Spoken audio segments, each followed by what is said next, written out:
nombre del Archivo General de la Nación, les doy la más cordial bienvenida al panel virtual Guerra de la Restauración, Guerra de la Liberación Nacional Antiimperialista, Antisocialista y Antirracial de Reconfirmación de la Dominicanidad.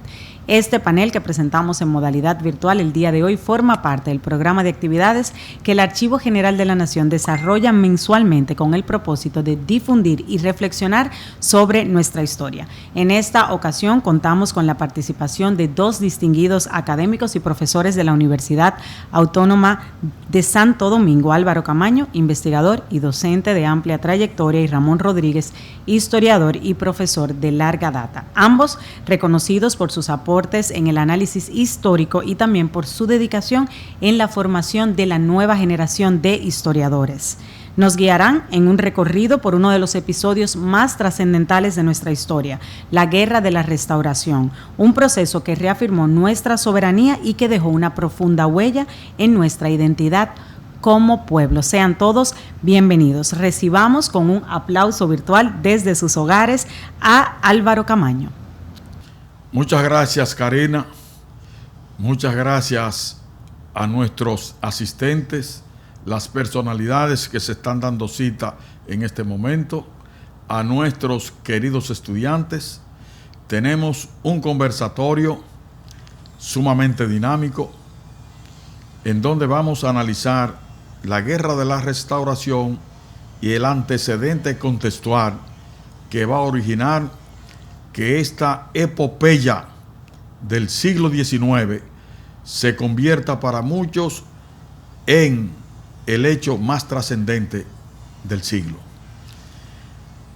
Queremos establecer que la Guerra de la Restauración tuvo prácticamente un ensayo, y ese ensayo fue la revolución de El Cibao, la revolución del tabaco de 1857, en donde el presidente de turno de ese momento, Buenaventura Báez, aprovechando la gran cosecha de tabaco que se dio en el Cibao, compró prácticamente casi la totalidad de la producción con papeletas sin respaldo, lo que causó más tarde ese proceso que se conoce como la revolución del tabaco de 1857.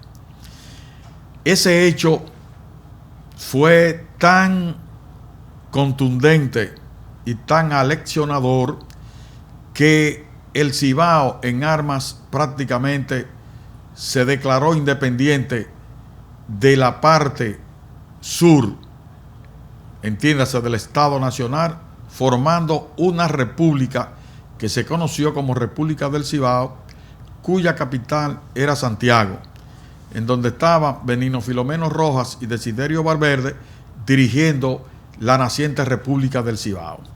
Para 1858, los cibaeños elaboraron la Constitución de Moca de 1858, una de las constituciones más liberales que ha conocido nuestra vida republicana. A todo esto, los cibaeños rodearon prácticamente la capital para sacar a Buenaventura Báez del poder. Hecho este que no fue fácil, pues Buenaventura Báez resistió al cerco y el general que comandaba, Juan Francisco Vidó, que estaba comandando el cerco, veía cómo sus tropas comenzaban a desertar. El gobierno del Cibao, no se sabe si por suerte, la causalidad o casualidad, mandaron a buscar a Santana, que estaba exiliado en Puerto Rico, para que ayudara con el cerco de la capital. Santana llegó, trajo su ejército cautivo que tenía en el este, en su pueblo, rodeó la capital. Inmediatamente Báez, sintiendo que Santana no iba a jugar con él, cedió, negoció y salió del país, claro está, con su riqueza, ocupando inmediatamente Santana la capital y comunicándose con el gobierno del Cibao, diciéndole que la capital estaba libre y que podían ya retornar a la unificación del país. Los ibaeños entendían que no, que la capital era Santiago y que todo iba a quedar así según la Constitución de Moca. Santana, asesorado por agentes de la clase dominante aquí en la capital, entiéndase del comercio y otras actividades económicas, le hicieron saber que si la capital se trasladaba al Cibao de forma permanente, el puerto de Santo Domingo perdería importancia comercial, las tierras de la región perderían importancia comercial y por lo tanto Santana desconoce el gobierno de Cibao y prácticamente lo derroca. Llegando Santana entonces por tercera vez al poder, y en esa tercera vez Santana va a dar pasos precisos para anexar el país a España, fruto de lo que él entendía una crisis política y comercial dejada por el gobierno anterior y por la lucha contra las invasiones haitianas. Queremos establecer que Santana recibió un enviado del presidente Faustino Solú, que era Maxime Raibu. Ese representante francés le estaba proponiendo a Santana que a instancia del presidente Faustino Solú se llegara a un acuerdo entre República Dominicana y Haití, formando casi prácticamente un Estado confederado, pero con independencia jurídica y militar. Santana se enfurece prácticamente y embarca al cónsul francés, al representante francés, en la goleta india y lo manda a Yammer de forma no muy decente. Ese encontronazo anima en Santana el proyecto de anexión que ya él lo había manejado desde la proclamación de la República, inclusive en el frente de Azua, antes y después de la batalla del 19 de marzo. Santana va a tener que hacer una emisión de papel moneda, pero también inorgánico, por el orden de 40 millones, para, según él, retirar las papeletas de Báez, que no tenía respaldo, pero la de él no tenía tampoco. Quiere decir que eso iba a crear una crisis más adelante que Santana iba a tener que enfrentar. A todo esto, el presidente Faustino Solú fue derrocado en Haití y el presidente Jeffra es quien va a tomar el control en Haití y le manda un enviado al presidente Pedro Santana garantizándole que Haití no iba a hacer ningún acto de agresión en contra de República Dominicana y que la tendencia era que todo se pacificara y que las relaciones comerciales y políticas caminaran por buen camino. Quiere decir que 1859 fue prácticamente un año pacífico para el gobierno de Santana, pero Santana jamás dejó de hacer diligencia buscando el famoso protectorado. Hay que entender que Santana comprendía la gravedad económica del país. Por lo tanto, su sector social y los sectores que le apoyaban necesitaban tener certidumbre y seguridad y equilibrio en el proceso económico y de crisis en que él estaba desarrollando su gobierno. Por lo tanto, no acató, no obtemperó y mandó delegados a España a buscar el protectorado.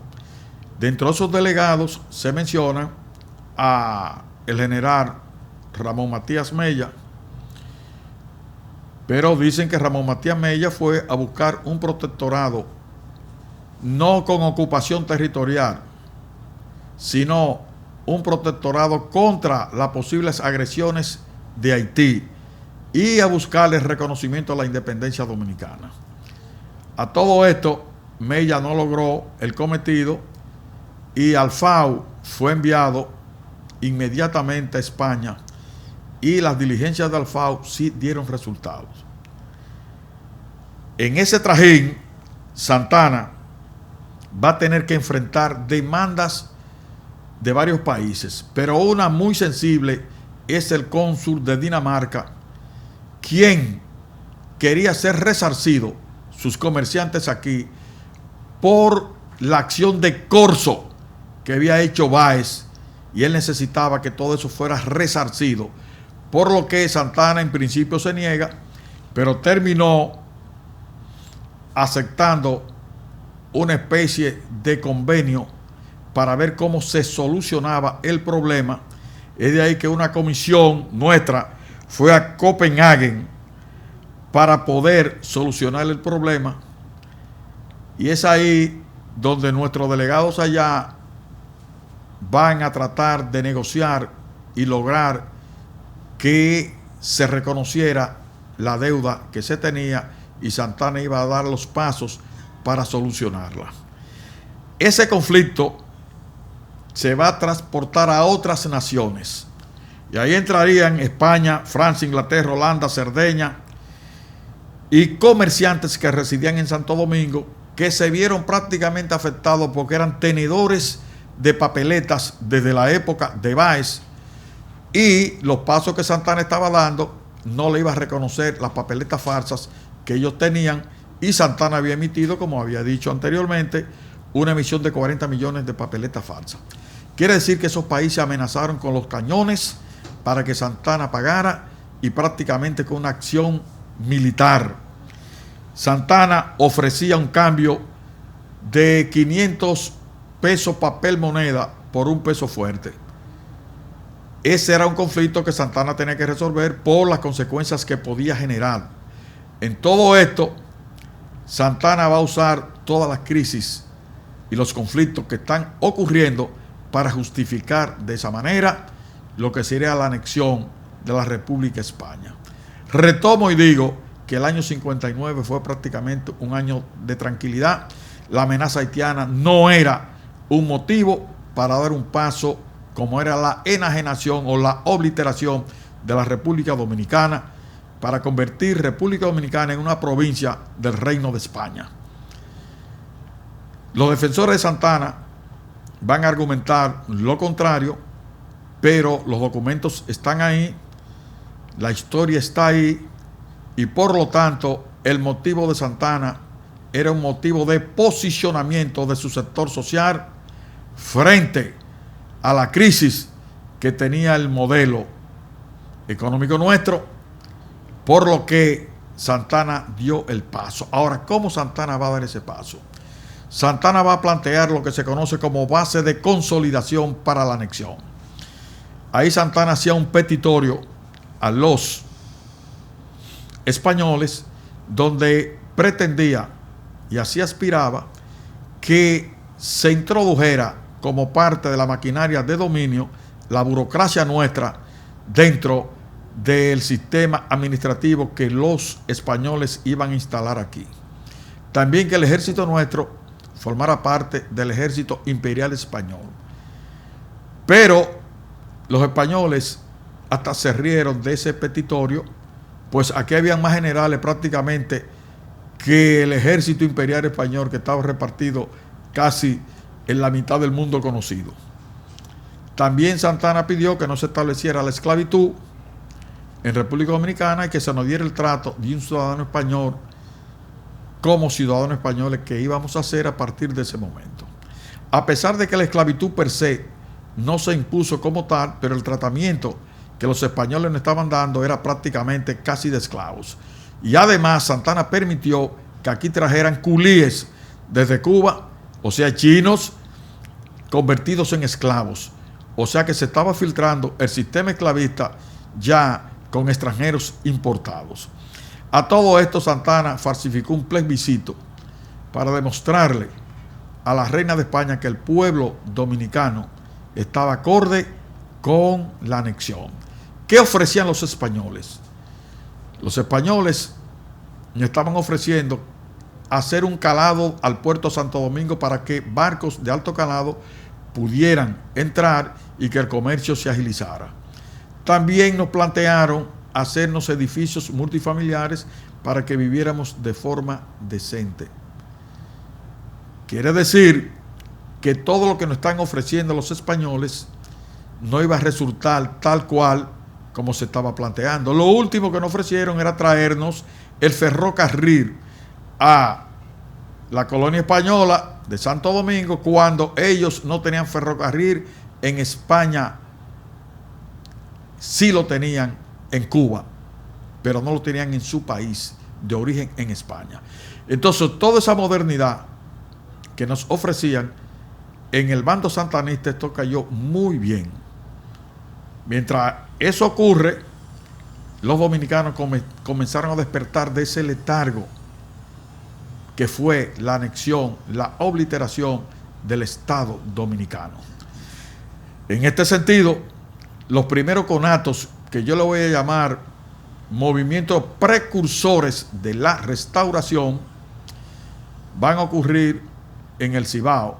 Ahí tenemos en mayo, en el mes de mayo, en Moca, como el coronel José Contreras, aún estando ciego, con varios compañeros, bajaron el pabellón español y subieron la bandera dominicana. Esto tuvo un costo muy alto. Fue fusilado con varios de sus compañeros. Sánchez, que estaba en Curazao, al enterarse de todo, lanzó una proclama, y de esa proclama algo tan interesante es cómo esa afirmación: entro por Haití porque no puedo hacerlo por otra parte. Si la maledicencia pretende manchar mi nombre, díganle que soy la bandera nacional. Entonces, Sánchez, José María Cabral y Fernando Taveras van a entrar por Haití para abrir focos de resistencia en San Juan de la Maguana, El Cercado, en Neiva, para luchar en contra de la anexión. Los españoles y Santana también habían hecho su labor de zapa, y el propio Sánchez fue traicionado por personas que pertenecían a su grupo. Ahí se menciona a Santiago de Olio. Sánchez fue hecho preso. José María Cabral se enteró de la traición y de las acciones y logró retirarse de nuevo por la vía de la Mata de Farfán hacia Haití, lo mismo que Taveras. Sánchez, hecho preso, va a luchar por la salvación de sus gentes, no por él. Y prácticamente dice, cuando se le está juzgando, que con cuál constitución se le juzgaba. Si con la dominicana, que mandaba a defender la libertad y la independencia, o contra la del español, que todavía no se ponía en vigencia. Hasta los españoles pidieron clemencia. Santana no obtemperó y fusila a Sánchez junto con 22 compañeros. Eso se conoce para muchos como el martirio del Cercado, y dice la estatura patriótica de Sánchez, quien inicia con la proclamación de la República y quien termina con la defensa de la República.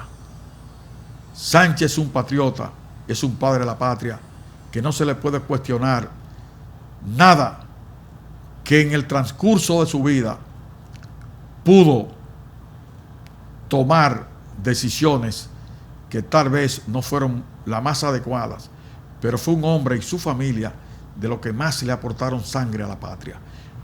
Nace la República con Sánchez y muere Sánchez defendiendo la República. Entonces, Sánchez muere, pero en Neiva, Cayetano Velázquez también hace una acción para proclamar la resistencia del pueblo dominicano contra la dominación española. A todo esto, en el Cibao, un conjunto de patriotas se han organizado para luchar contra la dominación española. Y la pregunta clave sería: ¿por qué, si la anexión fue el 18 de marzo de 1861, la guerra de la restauración oficialmente estalla el 16 de agosto de 1863? La explicación es que el bienestar que los españoles le ofrecieron al pueblo dominicano, muchos dominicanos tal vez estaban esperando que ese bienestar llegara. Lo que llegó fue una carga impositiva que el pueblo no podía con ella.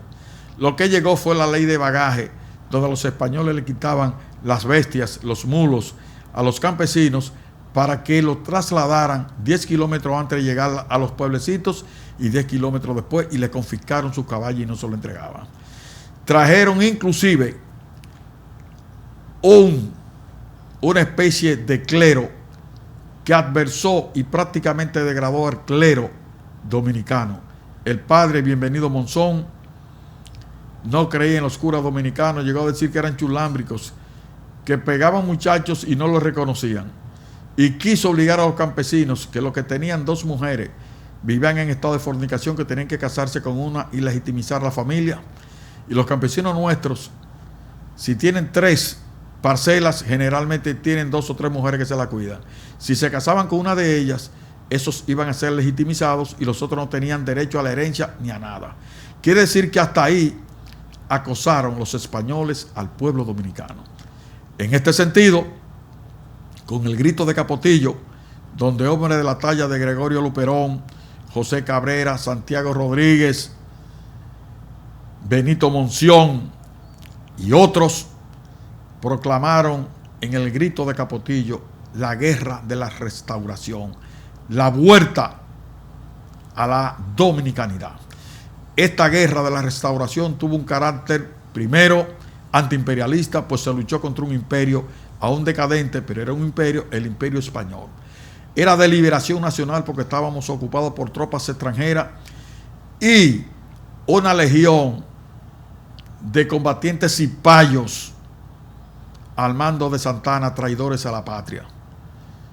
También esta guerra fue racial, pues estaban denigrándonos por ser un pueblo de negros y mulatos. Y esta guerra fue de reconfirmación de la dominicanidad, porque no queríamos ser españoles, queríamos ser dominicanos. Por eso el pueblo dominicano es un pueblo auténtico en sus ideales y fines. No quisimos ser franceses cuando la era de Francia en Santo Domingo. No quisimos ser haitianos con la dominación haitiana en 1822-1844. No queremos ser españoles en 1863 al 1865. Luchamos de manera irregular con el pueblo segmentado en contra de la dominación española, diciéndole que no a los españoles y a Santana. La guerra de la restauración es una de las epopeyas más grandes del pueblo dominicano y para muchos historiadores dicen que la verdadera independencia. Quiere decir que con este contexto que hemos establecido en este conversatorio, el profesor Ramón Rodríguez va a tratar ahora los incidentes más importantes de lo que ha sido la guerra de la restauración. Muchas gracias a todos y al Archivo General de la Nación por esta oportunidad que nos han dado de presentarle al pueblo qué fue la restauración, qué fue la anexión y la valentía de este pueblo. Quiero decirle que con imperios nos la hemos visto varias veces, en el siglo XX 2 veces con el imperio norteamericano, 1916 y más tarde 1965. Siéntanse orgullosos del pueblo dominicano y a pesar de todo, la república continuará. Muchas gracias y gracias al Archivo General de la Nación y al doctor Roberto Casá por esta oportunidad que nos ha dado de poder expresarnos frente a este público tan selecto, comentando este hecho tan significativo como la guerra de la restauración. Muchas gracias. Muchas gracias, profesor Álvaro Camaño, por aceptar nuestra invitación y también por compartir con nosotros sobre este importante tema. Continuamos sin más con Ramón Rodríguez. Gracias, Karina, por habernos invitado a esta conferencia sobre la restauración dominicana y gracias al Archivo General de la Nación, así como gracias al público asistente y a las personalidades, a nuestros estudiantes y al pueblo dominicano que va a disfrutar de una vez más de lo que es la información acerca de un hecho tan relevante en nuestra historia como ha sido la restauración de la República Dominicana. La República Dominicana ha tenido que vivir diferentes momentos históricos en lo que busca sostener, mantener y reafirmar su independencia nacional. Y qué bien que la restauración es uno de estos momentos de todo ese proceso histórico que llama a los dominicanos a estar presente y siempre alerta para mantener la libertad, la independencia de nuestro territorio y de nuestro país. La restauración dominicana, como ha señalado el maestro Álvaro Camaño, es una respuesta bien fundamentada en contra de aquellos que han pretendido mancillar, manchar y destruir la nación dominicana. La restauración dominicana es una respuesta, como hemos dicho, a la falta de fe y de interés que tuvieron los hombres desde el primer momento en que se proclamó la República y que no tuvieron fe en ella, aunque fueron sus comandantes, aunque fueron sus dirigentes, pero no tuvieron la fe necesaria para creerse propietarios y hacedores de la nación dominicana. Y esta falta de fe comenzó precisamente en el momento de proclamar la independencia. Y todo el proyecto revolucionario, independentista, nacionalista, de busca de soberanía durante la Primera República también sufrió esta condición de poca fe en muchos de los hombres que tuvieron la responsabilidad de dirigir la nación dominicana creciente en ese momento.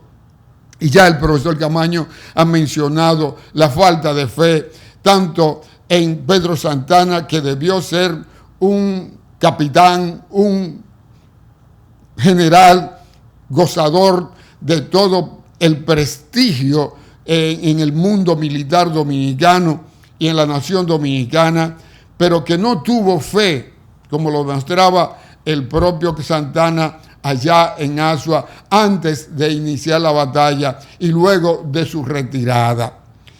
Hablar entonces de la restauración dominicana, de la falta de fe en muchos de sus actores políticos y militares, también es necesario hablar, y ya lo ha dicho el maestro Camaño, de los prohombres que hicieron posible la vuelta a la soberanía nacional después que ésta se perdió el 18 de marzo de 1861. Y el maestro Camaño mencionó a Cayetano Velázquez en Neiva, que en una acción armada pudo tomar el destacamento de aquella ciudad en manos de los españoles, y luego en la línea noroeste el constructor de la idea de independencia y soberanía nacional en restauración, el coronel Santiago Rodríguez, que desde la ciudad de Sabaneta, fundada por él, inicia todos los preparativos para dar el paso que llevaría como resultado a la nueva conquista de la independencia nacional, restaurando la República, porque ya Santana había cometido el crimen de enmendársela a España el 18 de marzo, convirtiendo la República Dominicana en una provincia de la cual el antiguo libertador, como le llaman muchos dominicanos a Santana, había conquistado el prestigio social como militar, como ciudadano, pero que lo pierde el 18 de marzo al constituir la República en una provincia, en liquidar la República, y que iba a gozar del famoso título de Marqués de la Carrera a costa de la vida de la propia República Dominicana. De manera que la restauración va a limpiar la mancha con la sangre misma de los combatientes dominicanos, de los hombres y las mujeres que entregaron su vida por la restauración dominicana.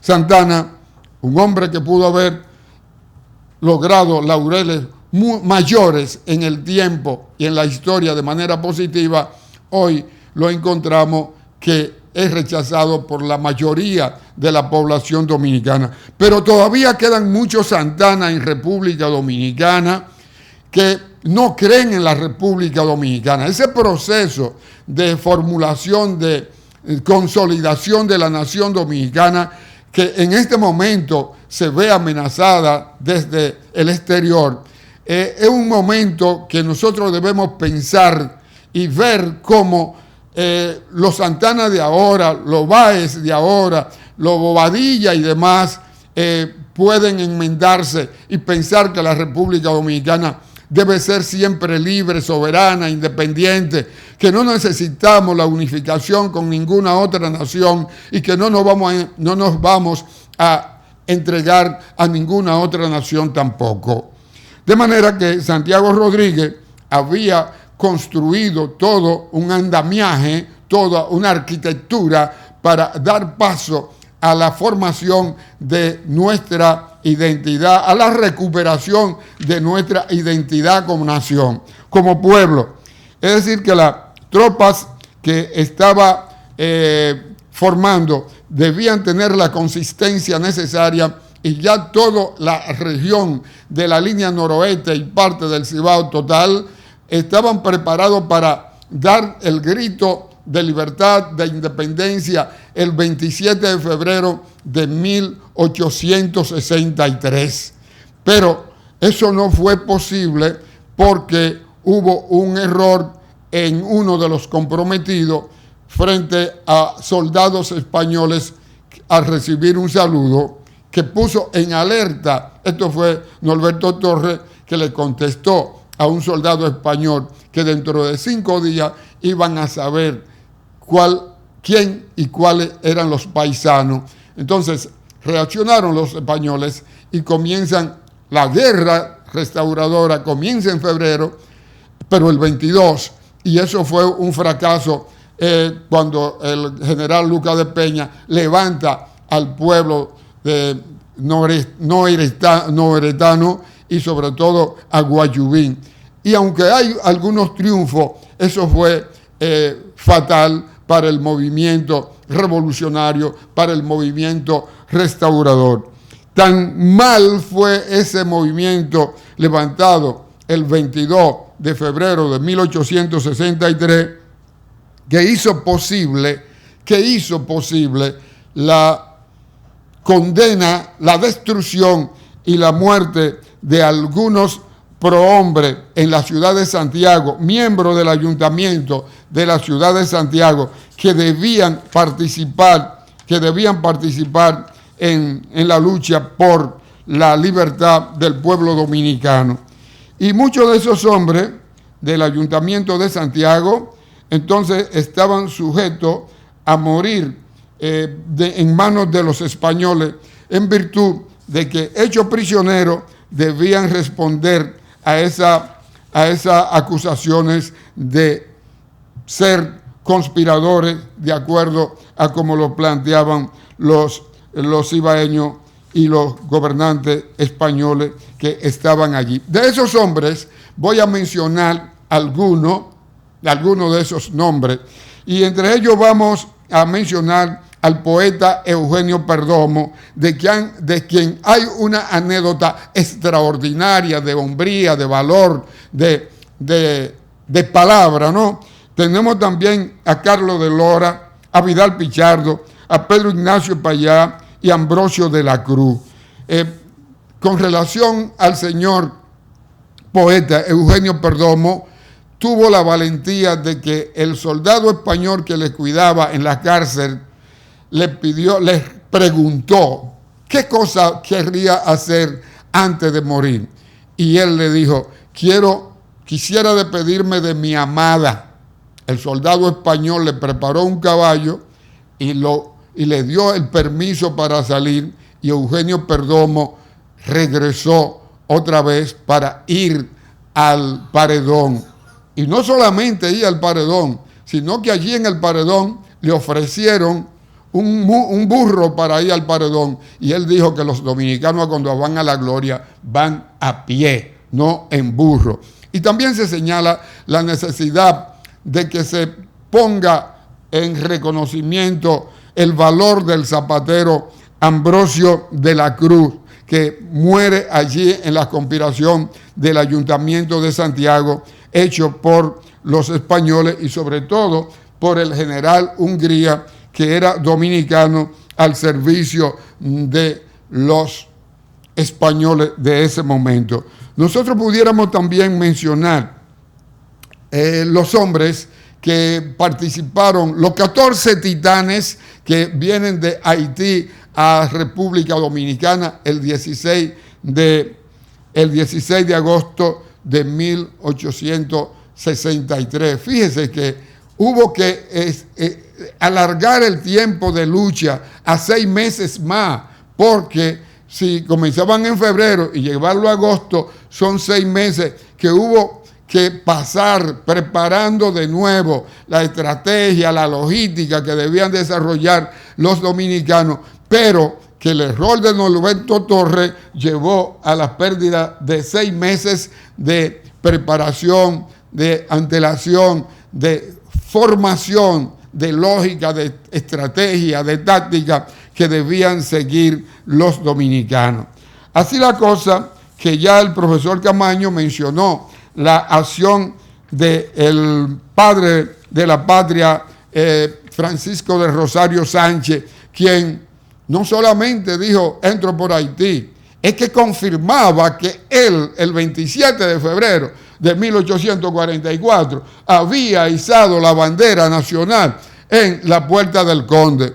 De manera que no estamos improvisando con estos patriotas que, como dijera el maestro Camaño, si hubo algún error en su vida, no perdieron nunca la estrella ni el norte trinitario, porque fueron siempre defensores, murieron defendiendo los principios trinitarios que hoy los dominicanos debemos seguir manteniendo, porque el proceso restaurador y el proceso independentista dominicano no ha terminado todavía. Estamos en el proceso. De forma que la independencia nacional se iba a lograr, ¿verdad?, con la participación de estos titanes, como hemos señalado. Pero hay algo que llama la atención y que debemos mencionar dentro de las acciones de guerra que se están mencionando y que hemos señalado. Y dentro de esas acciones de guerra vamos nosotros a mencionar lo que pasó en Macabón, lo que pasó también en Guayacane, lo que pasó en esa región nordestana, que fue la que sembró la semilla de esa restauración, de esa guerra portentosa que dio paso a los hombres y a la libertad del pueblo dominicano. Fíjese, en la línea noroeste, sobre todo en Guayacane, y pudiéramos nosotros mencionar a Macabón, y con ello también, además de Macabón, pudiéramos nosotros mencionar lo que había pasado en este lugar donde los restauradores enfrentaron al más cruel de los generales, de los militares españoles, que fue al general Buceta, que había ido a Dajabón con la mencionada de que los revolucionarios estaban tomando aquella dirección, pero que yendo en la línea de Guayubín, allí en el paso, en la confluencia del río, tenían los dominicanos a la Virgen del Rosario, y entonces había que estar pasando los pertrechos militares de una región a otra, ¿verdad? De un lado a otro, y sobre todo en Mangá. Y allí, en el combate de Mangá, cuando los revolucionarios dominicanos tenían prácticamente el triunfo en la mano, las mujeres pasaron la noche cruzando los pertrechos de una orilla a la otra orilla, y es la mujer de un combatiente nombrado muy valiente, San Amézquita, la que se encarga de ir llevando y dirigiendo a las demás mujeres en las barcas, en la yola, cruzando los pertrechos, pero ya en la mañana, cuando quedan muy pocos pertrechos y ya los españoles están en vía de despertar, llevan a la Virgen del Rosario en una de las barcazas y de pronto la paran para que los españoles creyeran que era mujer, y a la Virgen del Rosario le han dado un balazo y la Virgen cayó boca abajo, por lo que los dominicanos creyeron que esa era una mala orientación, ¿verdad? Le estaban diciendo que iban a ser derrotados. Y hubo una dispersión, pero eso no fue suficiente porque la situación comenzaba a cambiar de nuevo y esto iba a dar como resultado el triunfo de los dominicanos. Es decir, que los dominicanos han salido vencedores en Macabón, y allí estuvieron los señores generales Pimentel, Monción. Pimentel y Monción no cruzaron al pueblo, al territorio haitiano. Cuando dije que iba a mencionar algunos de los hombres que estuvieron y que vinieron de los 14 titanes, es bueno aclarar que tanto Pimentel como Monción se mantuvieron dentro del territorio nacional, mientras Santiago Rodríguez, Eugenio Beliar, Segundo Rivas, Alejandro Bueno, Pablo Reyes, Juan Mata Monción, Ángulo, San Amézquita, Tomás Aquino, Rodríguez, José Cabrera, Sotero Blan, Benito Monción y otros, y Juan de la Cruz, estuvieron allí, y son los 14 que cruzan, y un soldado desconocido que cruzan el 16, que no hay tiro en ese momento. Entre Cayuco y Guayacane, allí se libró un tremendo combate donde, pero sobre todo hay que mencionar a Macabón, que es donde los dominicanos logran dividir la situación de los españoles, y se dice que los dominicanos son los ganadores de esta batalla, mientras los españoles reclaman que fueron ellos. Entonces es una condición de división de quién ganó y quién no ganó. Lo cierto es que los dominicanos son quienes van a mantener el control y van a perseguir de ahí en adelante al famoso y cruel comandante español General Buceta. En Dominicana hay un dicho para comparar a una persona en su grado de maldad, y es que le dicen a esa persona: tú eres más malo que Buceta. Esa es la expresión mayor de crueldad que se le puede decir a una persona. Pues bien, entonces en Guayacane, Buceta, que había sido derrotado ya en Cayuco y que había sido en Macabón, huye, y en su huida de pronto se encuentra ya llegando a Guayacane, y es perseguido por Pimentel y por Monción, que no lo han dejado de perseguir en todo el trayecto de enfrentamiento desde Macabón hasta Mangá. Han venido persiguiéndolo paso por paso. En Dajabón, cuando el señor Buceta va a tratar de mantener la información y mantener la tranquilidad en Dajabón, le han informado que los revolucionarios se dirigen a Dajabón, y levanta el campamento allí y sale a marcha forzada desde donde va a ser perseguido también por los dominicanos.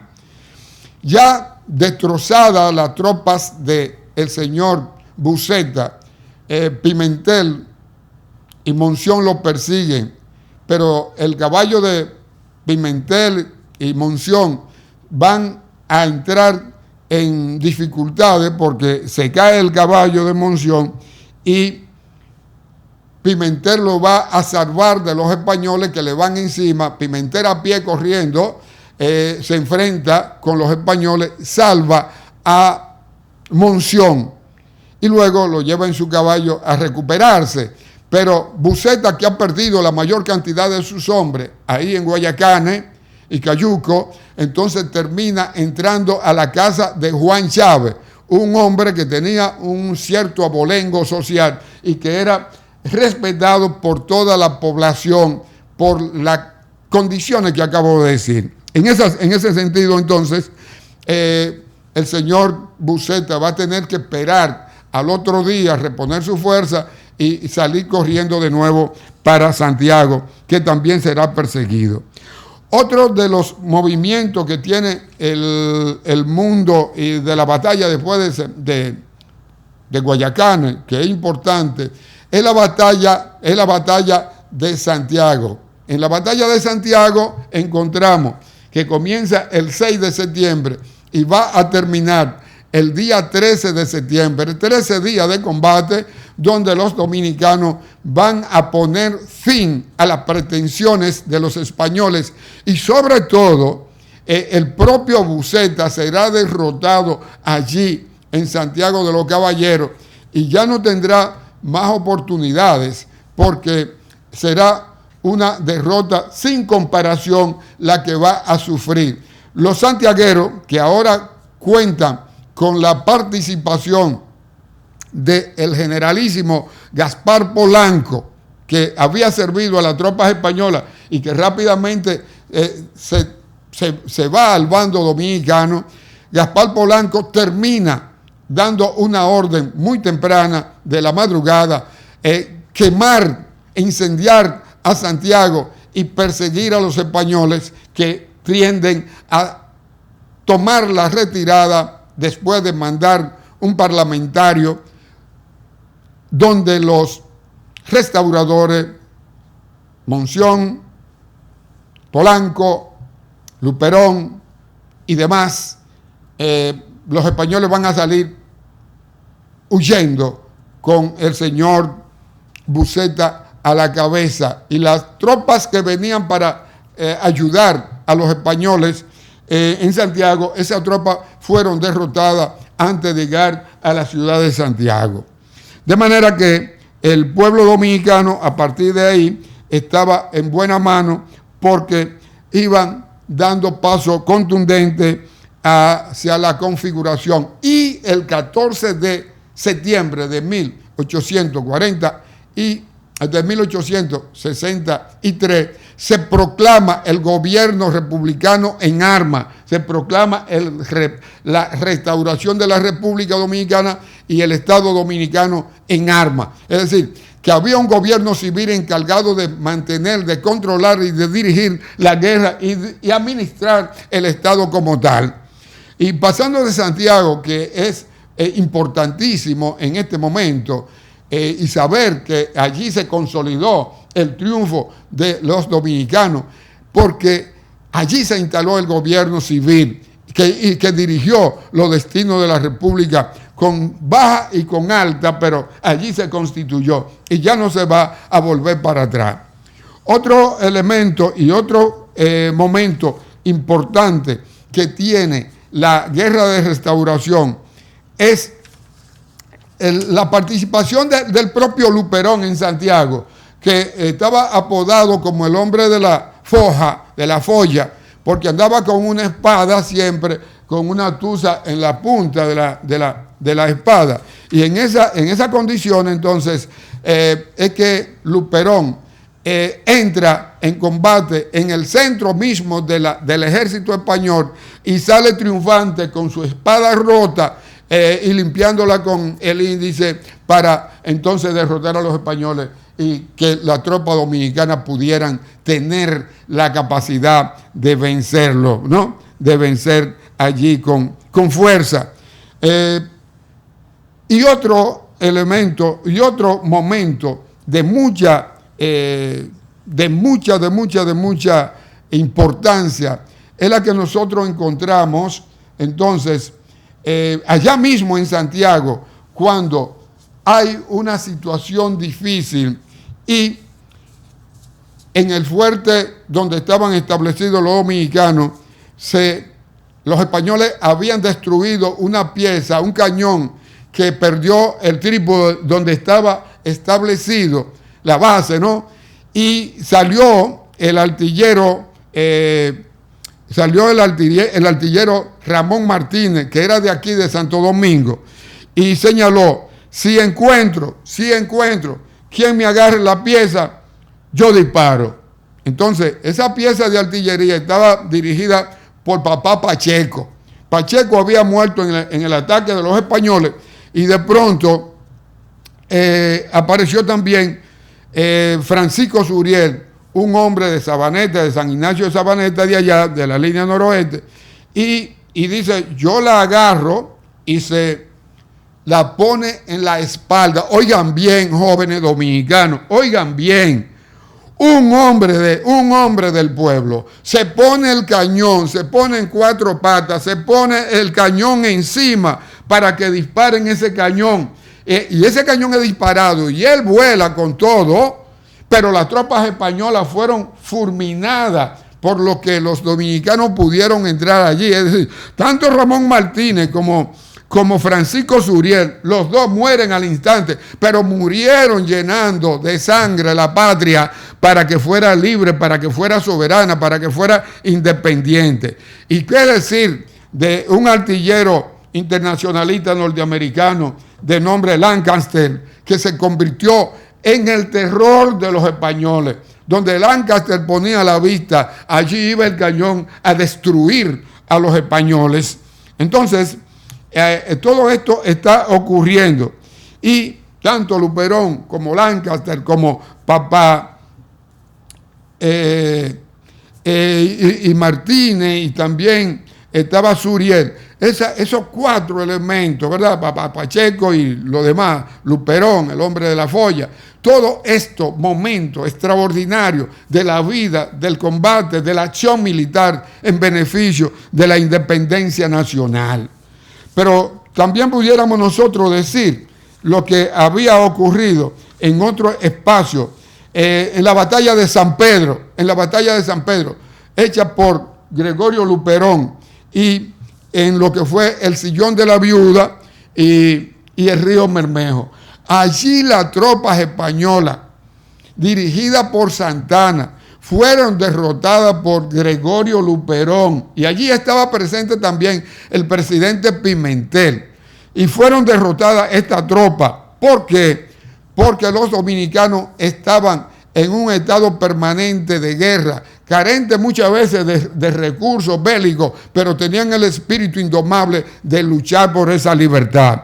Entonces, Luperón de nuevo comete el fogoso ataque al interior de las tropas españolas, y su guardaespaldas, su lugarteniente, ve que Luperón está envuelto entre los españoles, espada en mano, y ya se cae de la mula, lo tumban de la mula y le quitan la montadura, la silla, ¿no?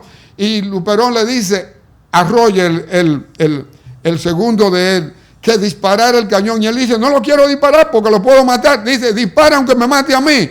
Entonces disparó, se lleva un paquete de españoles, y Luperón al pelo puede salir en su mula, y la patria también se salva ahí. En ese ataque, entonces, vamos del Sillón de la Viuda a Bermejo, y allí están frente a frente, y Luperón va a derrotar en el Bermejo, en San Pedro, va a derrotar a Pedro Santana, y esto ocurre para el 23 de enero de 1864. Fíjese que Santana era un soldado que ya estaba peleando sin mucho interés, porque tuvo que renunció el 7 de enero de 1862, cuando vio que no tenía derecho a dar órdenes, sino que tenía que recibir órdenes. Y cuando Santana renuncia, no le aceptan la renuncia inmediatamente, sino 3 meses después. Pero Santana tuvo que someterse a la voluntad de los españoles. Y en esa medida que se sometió a la voluntad de los españoles, entonces iba a terminar siendo llevado y sentenciado a ser llevado a Cuba para pasarlo por un consejo de guerra, que, como hemos dicho en otras oportunidades, lo más fácil era que lo mandaran a una cárcel de de África o que los fusilaran sin mucho miramiento por los españoles. Pero además, esa renuncia fue creando en los españoles cierta desconfianza en Pedro Santana, cierta desconfianza en Pedro Santana.